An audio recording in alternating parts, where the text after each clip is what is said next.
शांति। प्रजापिता ब्रह्मा कुमारी ईश्वरीय विश्वविद्यालय द्वारा सिखाए गए ईश्वरीय ज्ञान के जो चित्र हैं, उन चित्रों में हमारे सृष्टि चक्र का चित्र एक प्रमुख चित्र है और इस चित्र का एक विशेष 3D मॉडल बनाया गया है। इस मॉडल के द्वारा इसके अनेक पहलुओं के बारे में स्पष्ट किया गया है। इस चित्र के अंदर 3 प्रकार का ज्ञान समाया हुआ है। सृष्टि का इतिहास क्या है, दूसरा इस सृष्टि का भूगोल क्या है, एवं तीसरा इस सृष्टि का खगोल क्या है। खगोल यानी एस्ट्रोनॉमी। इतिहास और भूगोल को समझने के लिए हमारे ईश्वरीय विश्वविद्यालय के 7 दिवसीय जो कोर्स होता है उसमें उसका विस्तृत जानकारी प्राप्त की जा सकती है। मैं केवल यहाँ आपको इसका खगोल भाग क्या है वो इस मॉडल के द्वारा जो स्पष्टीकरण दिया गया है वो बताना चाहता हूँ। इसमें विशेष ये बताई गई है कि ये जो साकार मनुष्य लोक है, इस साकार मनुष्य लोक की 3 विशेषता है। पहली विशेषता है लाइट। ये जो बीच में लाइट जल रही है जो सूर्य को सिंबलाइज करता है, सूर्य का प्रतीक है। हम कहते हैं चूंकि यहाँ सूर्य का प्रकाश है इसलिए ये दुनिया दृश्यवान है। सृष्टि की दूसरी विशेषता है आवाज, साउंड। चूंकि यहाँ आवाज है इसीलिए यह दुनिया भाष्यवान है, ये हम एक दूसरे को सुन सकते हैं, बोल सकते हैं। और इस सृष्टि की तीसरी विशेषता है गति, मोशन। अब चूंकि यहाँ गति है इसीलिए ये दुनिया परिवर्तनशील है। अगर दुनिया में गति ना हो तो परिवर्तन भी ना हो। तो यहाँ 3 प्रकार की गति दिखाई गई है। 3 प्रकार की गति आत्माओं की भी होती है और 3 प्रकार की गति पृथ्वी की भी होती है।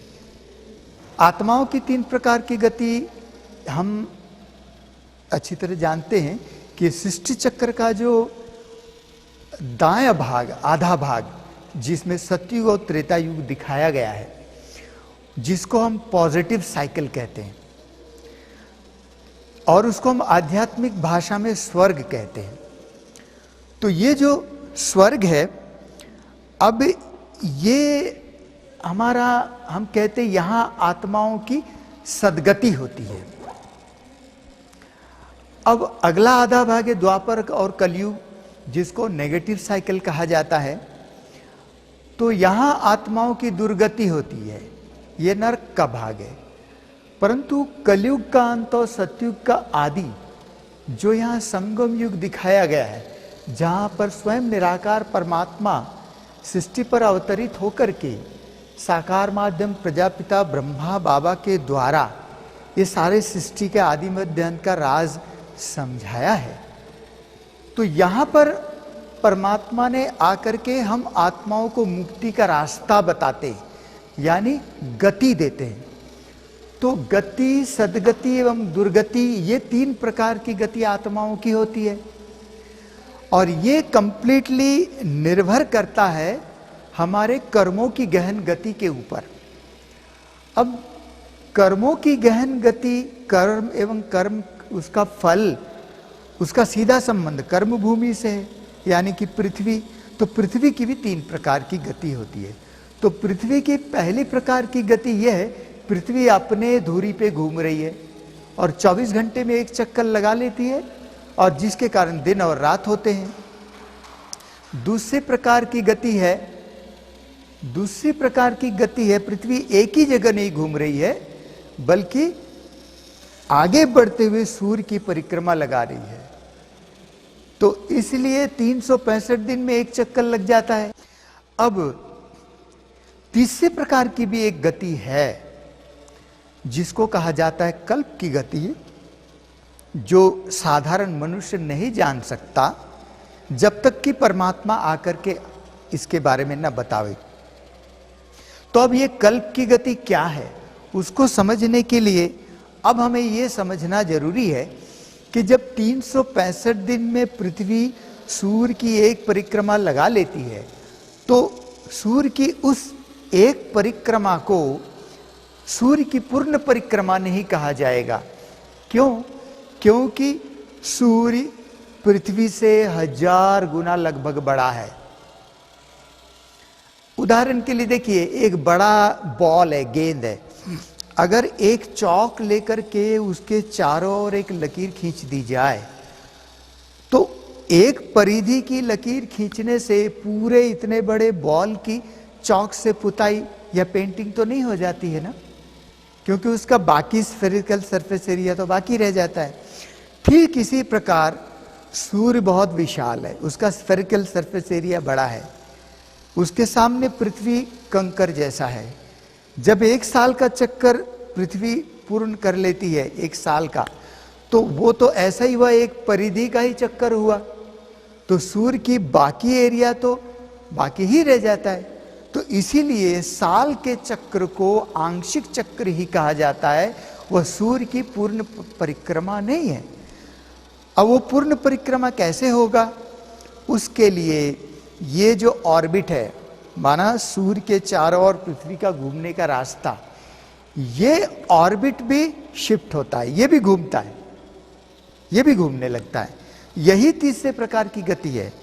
अब आप देखिए, ये ऑर्बिट इधर से तो राउंड दिखाई दे रहा है, और यही गोल अगर सामने से अगर आप देखेंगे तो आपको एक लकीर ही दिखाई देगी।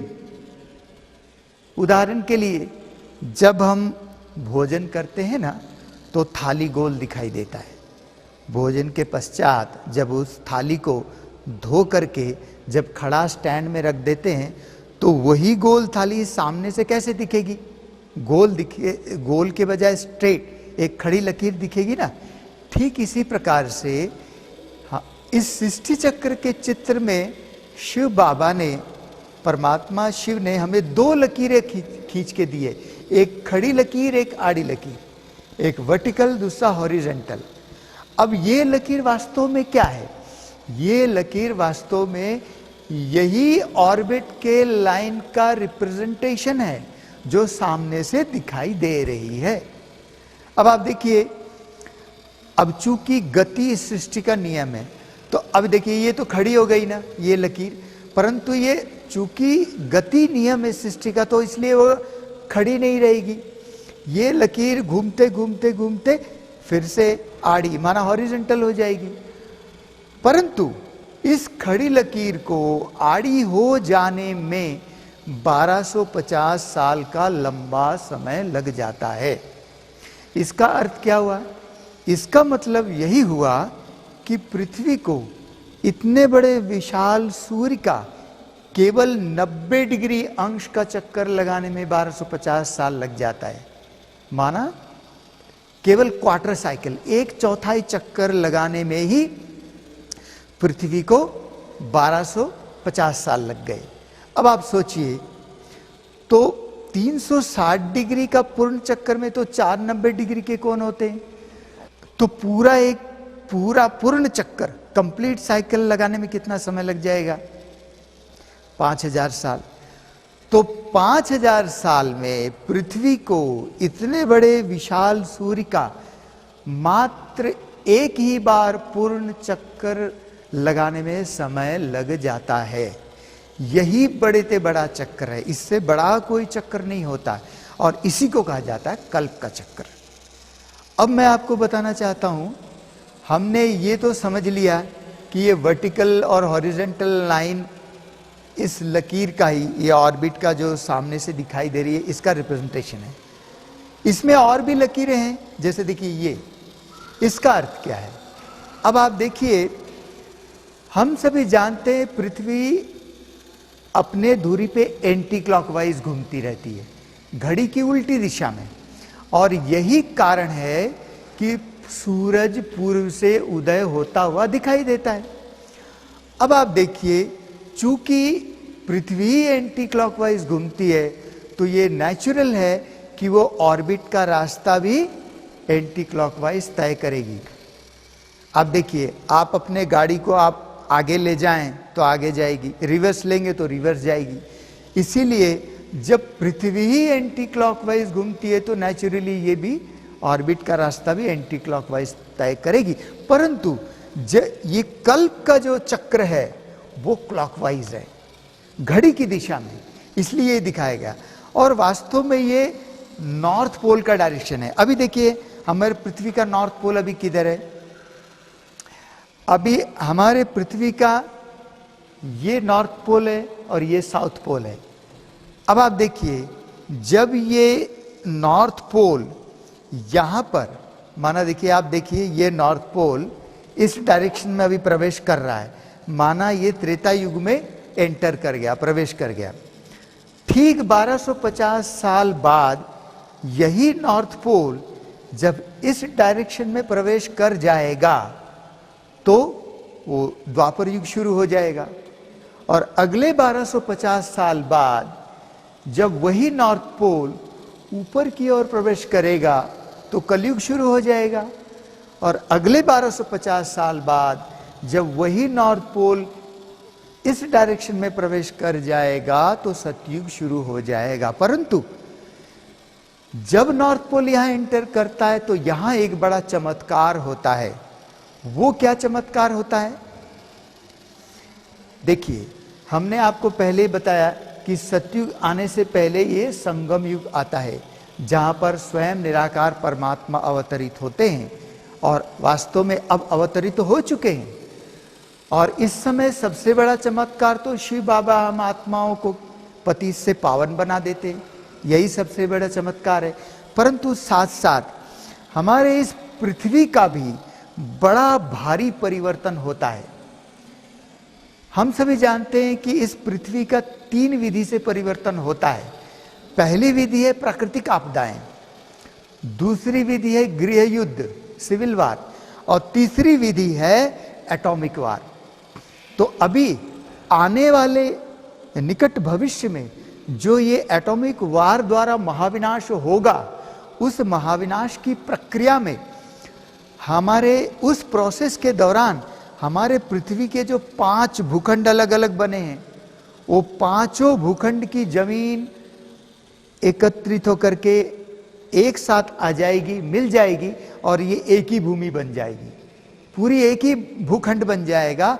और वो भूखंड हमारे ग्लोब के, पृथ्वी के बीचों बीच सेंट्रल लाइन में आके वो अलाइंड हो जाएंगी, वो स्थित हो जाएगी। माना नॉर्थ पोल साउथ पोल के सेंट्रल लाइन में और भूमध्य रेखा के सेंट्रल लाइन में, माना बिल्कुल पृथ्वी के भूगर्भ में। ऐसा क्यों होगा?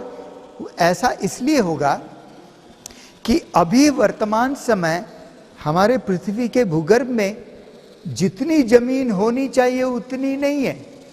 थोड़ा तो अवश्य है, परंतु अब तो जमीन पूरी पृथ्वी में बिखरी हुई है। वहां जमीन भी है और पानी भी है। मेरा कहने का मतलब, वहां इस समय वर्तमान समय उसका ग्रेविटेशनल फोर्स की जो खिंचाव है वो ज्यादा है। और जब एटॉमिक वार, इतने सारे एटॉम बॉम्ब्स आदि, वो उसका एक्सप्लोजन होगा और वो सारे जमीन को क्या करेगा? धकेलेगा। वो जमीन उस समय लूज हो जाएगी क्योंकि वो बहुत ह्यूज एनर्जी उसमें प्रोड्यूस होती है। तो वो एक्सटर्नल फोर्स के द्वारा वो सारी जमीन को लूज करके वो धकेलेगी। तो अंदर खींच रहा है और बाहर से धकेल रहा है, तो नेचुरली सारी जमीन कहाँ जाएगी?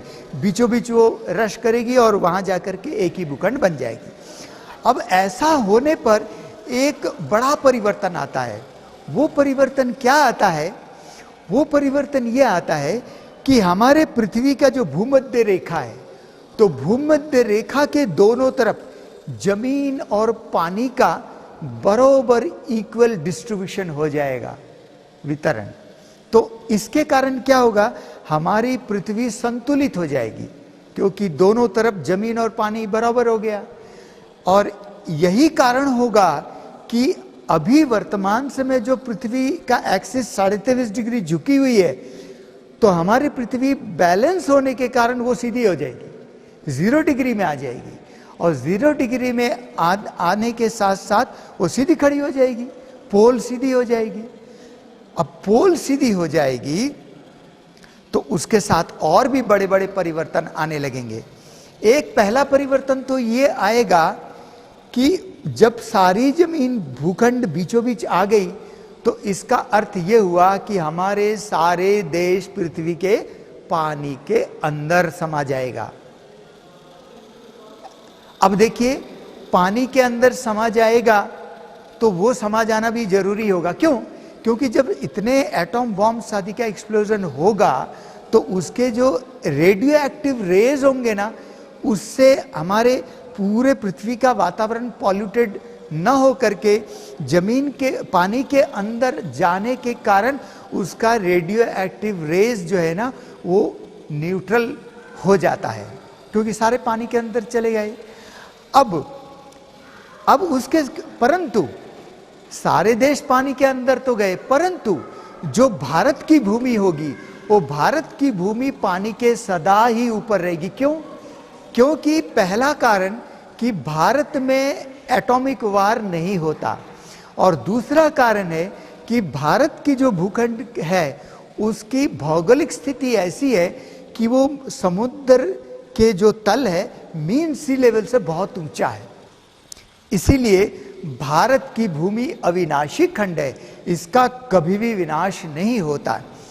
अब मैं आपको जो बताने जा रहा था कि पूरी जमीन बीचों बीच आने के कारण पृथ्वी की सेंटर पॉइंट ऑफ ग्रेविटी स्थिर हो जाएगा, क्योंकि पूरी जमीन एक पीस हो गई। सूर्य की सेंटर पॉइंट ऑफ ग्रेविटी पहले से स्थिर है, तो जब दोनों की सेंटर पॉइंट ऑफ ग्रेविटी स्थिर हो जाता है तो सूर्य से पृथ्वी की दूरी कहां पर, जब ये यहां सतयुग में एंटर करेगा उस समय ये 12 महीना माना पूरा साल ये इसकी डिस्टेंस इक्वल रहेगा, मतलब एक जैसी रहेगी। माना ये ऑर्बिट गोल हो जाएगा जैसे अभी मॉडल में दिखाया गया है। तो ऐसी स्थिति में क्या होता है कि हमारे सतयुग में, क्योंकि मैंने आपको बताया भारत ही पूरा विश्व होगा, तो सतयुग में सदा वसंत ऋतु ही रहेगा, अलग अलग मौसम यहां पर नहीं होगा, क्योंकि सूरज से पृथ्वी की जो दूरी है 12 महीना एक जैसी रहेगी। अब आप देखिए, अब मैंने आपको बताया ये स्वर्ग सुखदायी दुनिया है। अब यही एक कारण भी है, भक्ति मार्ग के भी चित्रों में भी आपने कहीं नहीं देखा होगा कि श्री कृष्ण जी को एवं श्री राम जी को कभी शॉल या स्वेटर पहने हुए दिखाया, कभी नहीं दिखाया है ना। क्यों? क्योंकि यहां सदा वसंत ऋतु होता है। अगला परिवर्तन यह होगा कि जब पोल सीधी हो गई तो दोनों पोल में, नॉर्थ पोल साउथ पोल में, ना जमीन होगी ना बर्फ होगा, क्योंकि बर्फ तो उस महाविनाश के जो हीट के दौरान जो है ना, इतनी गर्मी जो एक्सप्लोजन से होता है बमों का, तो सारे के सारे बर्फ पिघल चुके होंगे और समुद्र अपनी मैक्सिमम ऊंचाई लेवल तक पहुंच चुकी होगी, इसीलिए बर्फ का प्रश्न नहीं उठता। और दूसरी बात, जमीन भी बीचों बीच जमीन भी नहीं होगा। और अगला परिवर्तन ये है कि जो 6 महीना दिन 6 महीना रात अभी जो 23.5 डिग्री झुकी होने के कारण हुआ करता है वो नहीं होगा, वो प्रश्न खत्म हो जाएगा, क्योंकि पोल सीधी खड़ी है। अगला परिवर्तन यह आएगा कि पृथ्वी के चारों ओर जो चांद घूमेगा, तो वो चांद का जो रोटेशन है वो चांद की सेटिंग ऐसी हो जाएगी कि सतयुग एवं त्रेता युग में रोज पूर्णिमा होगी। यहां पर सतयुग और त्रेता युग में कभी भी अमावस्या नहीं होता है। अब आप देखिए, मैंने आपको यहां आधा कल्प सतयुगी दुनिया और त्रेता युगी जो आधा कल्प सुखदायी स्वर्गिक दुनिया है उसके बारे में बताया। अब वही नॉर्थ पोल घूमते घूमते जब यहां द्वापर युग में प्रवेश करने वाला होता है तो यहां पर भी एक बड़ा परिवर्तन होता है। वो क्या परिवर्तन होता है?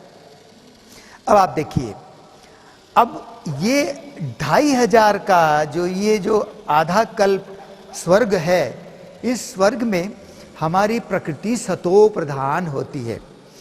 अब जब प्रकृति सतो प्रधान होती है तो उस समय, अब देखिए, अब सतो प्रधान प्रकृति जब ये नेगेटिव साइकिल में प्रवेश करता है तो ये नेगेटिविटी माना अपवित्रता, काम, क्रोध, लोभ, मोह, अहंकार यहाँ शुरू होता है।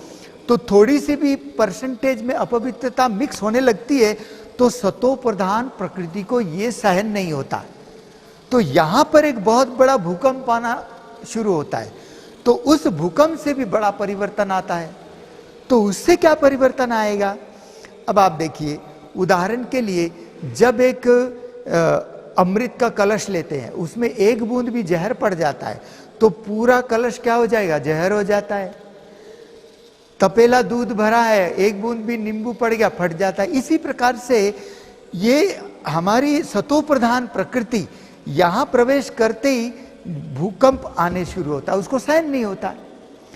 अब जैसे भूकंप आता है तो बड़ा परिवर्तन क्या आता है कि सतयुग त्रेता युग के आधा कल्प के दौरान जो हमारे पृथ्वी के भूगर्भ में जो हीट, गर्मी और गैस पनपना चालू होता है, क्योंकि यहाँ से जब जमीन पूरी एक होती है तो अंदर गर्मी और गैस दोनों पनपना चालू हो जाता है, और वो उसका गैस का प्रेशर बढ़ते बढ़ते बढ़ते 2500 साल के अंत में उस गैस का प्रेशर बहुत बढ़ जाता है, ट्रेमेंडस, बहुत तीव्र गति से। अब जैसे, परंतु वो यहां नहीं निकल पाता क्योंकि पूरी जमीन एक पीस है, उसकी परत मोटी है, वो निकलने नहीं देता। परंतु जैसे यहां भूकंप आता है उस गैस को निकलने का रास्ता मिल जाता है, और वो इतने तीव्र गति से निकलता है कि पूरी वो जो एक पीस जमीन है उसको फाड़ करके निकलता है। और उस प्रकार का इंटरनल एक्सप्लोजन के द्वारा हमारी पृथ्वी में ये पूरी जो जमीन पूरे ग्लोब में बिखर जाता है और 5 महाद्वीप यहां अलग अलग बनते हैं, यहां अस्तित्व में आते हैं। अब उस गैस के साथ साथ जो गर्मी है वो ज्वालामुखी के रूप में निकलने लगता है। उस ज्वालामुखी के द्वारा बड़े बड़े पर्वत श्रृंखलाओं का निर्माण होता है। अब मजे की बात तो ये, अभी भी अगर आप देखेंगे हमारे जितने भी देश हैं और जितने भी बड़े बड़े पर्वत श्रृंखलाएं हैं, सभी भूमध्य रेखा के ऊपर है, माना नॉर्थ पोल के तरफ है। साउथ पोल के तरफ तो केवल ऑस्ट्रेलिया है, अफ्रीका का थोड़ा भाग है और साउथ अमेरिका है। बाकी जितने भी देश है और पर्वत श्रृंखलाएं हैं वो नॉर्थ पोल की तरफ है। तो यही कारण है कि यहां प्रवेश होते ही जब ये एक्सप्लोजन से ये चेंज आता है तो इससे हमारी पृथ्वी जो अनबैलेंस हो जाती है, और अनबैलेंस होने के कारण वो फिर से 23.5 डिग्री झुक जाती है, और 23.5 डिग्री झुक गई और साथ साथ पृथ्वी का centre point of gravity disturb हो जाता है, और वो डिस्टर्ब होने के कारण सूर्य से जो पृथ्वी की दूरी है वो एक जैसी नहीं रह पाती है। तो इसीलिए क्या होता है, यहाँ पर ये ऑर्बिट पूरा गोल के बजाय चपटा हो जाता है, एलिप्टिकल, और एलिप्टिकल होने के कारण सर्दी, गर्मी, बारिश का अलग अलग मौसम यहाँ द्वापर युग से शुरू होता है। अब द्वापर युग से लेकर के कलयुग के अंत तक कहीं न कहीं भूकंप, कहीं न कहीं ज्वालामुखी आते रहेगा। क्यों? क्योंकि नेगेटिव साइकिल, नर्क की दुनिया।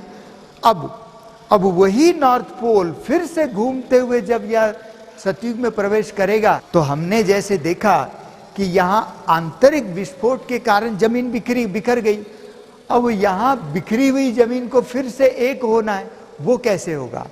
उसके लिए चाहिए बाहरी ताकत, एक्सटर्नल फोर्स। अब वो एक्सटर्नल फोर्स कहाँ से आएगा? उसके लिए ठीक ड्रामा प्लान अनुसार हमारे वैज्ञानिकों ने atom bomb, hydrogen bomb, nitrogen bomb, nuclear bomb आदि आदि का आविष्कार किया है। अब देखिए, अब आप अंदाजा लगा लीजिए, वो 1-2 की संख्या में तो नहीं है, लाखों की संख्या में। जब आने वाले निकट महाविनाश के समय जब उन बमों का उपयोग होगा, इतने सारे बमों का, तो क्या हाल होगा? तो फिर से हमारी जमीन फिर से आकर के पांचों भूखंड की जमीन एक हो जाएगी और फिर से हमारी पृथ्वी बैलेंस होकर के सीधी खड़ी हो जाएगी, ठीक, और फिर से हमारे सतयुग आ जाएगा। इसी प्रकार हर 5000 साल बाद इस सृष्टि का इतिहास, भूगोल एवं खगोल की हूबहू पुनरावृत्ति होती है। यही है कल्प का चक्र। ओम शांति।